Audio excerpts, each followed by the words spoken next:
everyone, and welcome to another tips and tricks video. This time we're focusing on money, how to spend it, not how to make it.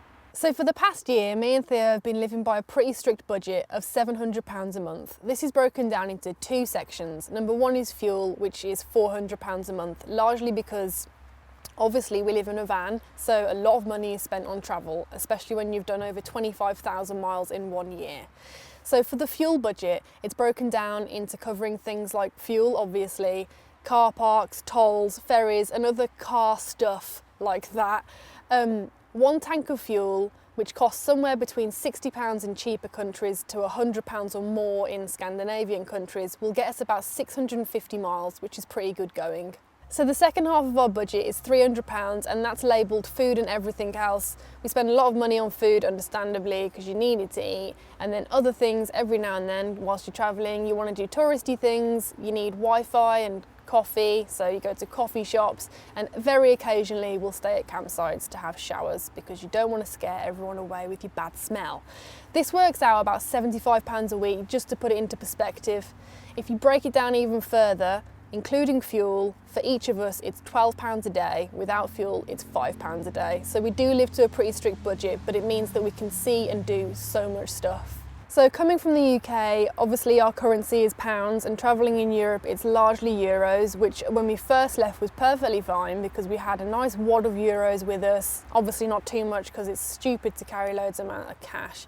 And then we had our bank card where we get cash out when we needed to. But actually this is a really foolish thing to do, especially with the bank that we're with, which is Lloyd's, because they started to charge us quite a lot of money. There'd be a conversion fee, then there'd be a takeout fee, then there'd be a fee for just using your card in a certain place, and just really silly things. So after a while we started to get quite fed up because the bank charges were just really, really expensive. So when we headed home for Christmas after being robbed, we got ourselves a travel money card from the post office. This is really, really handy. It can be used like a normal card. It's got a chip and it can be swiped as well. And you can top it up on your phone or online. You get it from the post office for free. It doesn't cost you anything. The only thing is you have to put a minimum of £50 on to get it started. The currency we use on it is euros. You can get it with dollars and other currencies too, but I can't say for sure. It doesn't cost you anything to use this card. It only costs you, I think, €2 to take cash out. So obviously don't take €10 out at a time, take at least €100 out just to get your money's worth. But this card has been a massive, massive saviour for us, and we've saved quite a lot of money in the last 5 or 6 months since we got it. So the best way to keep track of how much money you're spending is obviously to write it down, and for us we've found that using a money planner has been fantastic. I got this from Paperchase years ago, and I've recently adorned it with a really ridiculous sticker that I got for free from Aldi when I did food shopping. I've kept all of our receipts over the last year or so, which have made it quite chunky, but maybe one day I'll do something with them. And to just show you what it looks like inside, each week just have it written down, and then you can take off how much money you've spent so you know exactly how much you've got left over.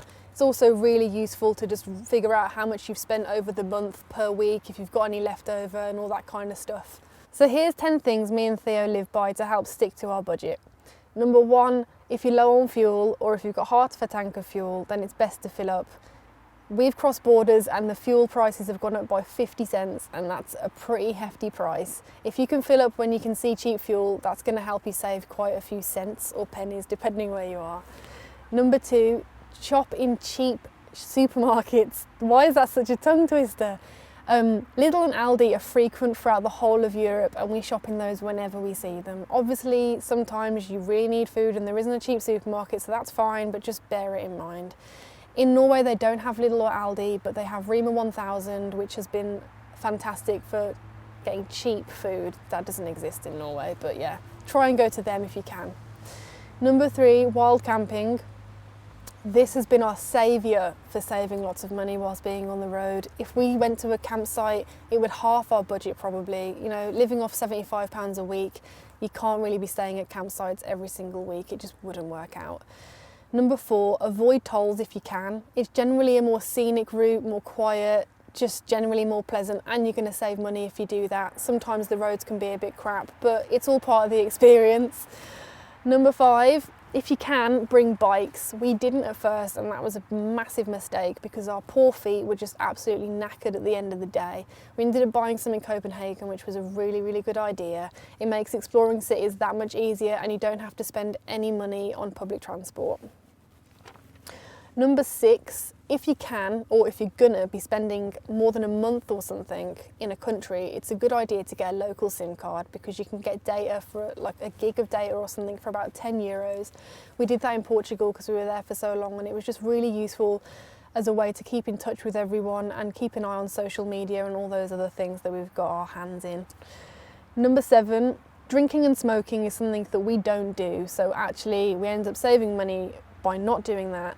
If you do smoke or drink, then obviously you're going to end up spending more money than we do. It's just the way it is. Number 8, free activities.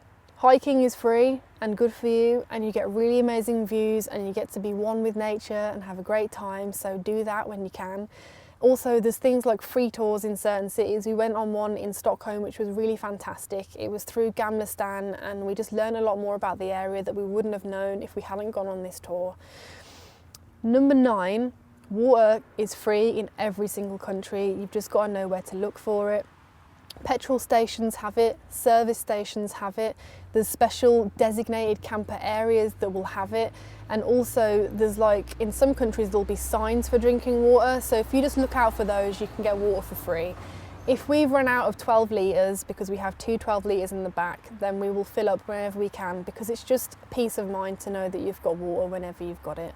Also, if you really, really can't find water anywhere, you can get it pretty cheaply if you're super duper desperate in Aldi or Lidl. And number 10, don't eat out often.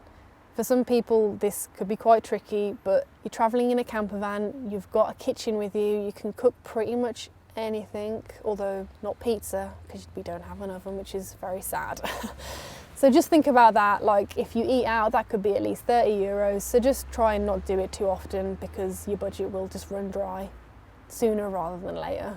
So I hope that wasn't too much of a lecture and you found something useful in what I've been waffling on about for the last couple of minutes. If you've got anything you want to add, please comment below. We love to hear what other people think about what we've been filming. Please check out our blog if you haven't already, and also don't forget to subscribe so you never miss a video.